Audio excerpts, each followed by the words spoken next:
Hi hello friends, welcome back to my channel. It's me Manu here. మీలో ఎంతమంది గోరింతాకు పెట్టుకుంటారు? ఈరోజైతే మా ఇంటి వెనకాల ఉన్న మా అమ్మ వాళ్ళ ఇంటి దగ్గర అయితే గోరింతాకు కోయడానికి అయితే వెళ్ళాం.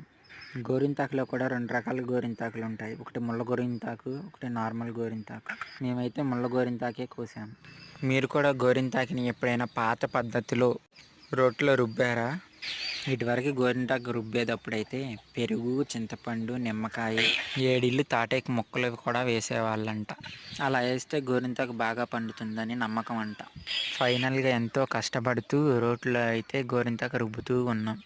రుబ్బుతూ ఉండగానే ఆ చేయి చూడండి ఎంత ఎర్రగా పండిందో. అలాగే గోరింటాకు రుబ్బడానికి ఈ రోజుల్లో ఇబ్బంది ఏముంది, మిక్సీలో వేస్తే సరిపోతుంది. ఫైనల్గా గోరింటాకు అయితే రుబ్బేసాం. ఈ రోజుల్లో గోరింటాకుతో కూడా చాలా డిజైన్స్ పెడుతున్నారు కదా. గోరింటాకు పెట్టుకోవడం వల్ల చలవ చేస్తుంది. ఫైనల్గా రుబ్బిన గోరింటాకు అయితే అందరం పెట్టేసుకున్నాం. ఇంతే ఫ్రెండ్స్, నా వీడియో కనుక మీకు నచ్చినట్టయితే లైక్ చేయండి, షేర్ చేయండి అండ్ మరిన్ని వీడియోస్ కోసం నా ఛానల్ సబ్స్క్రైబ్ చేసుకోండి.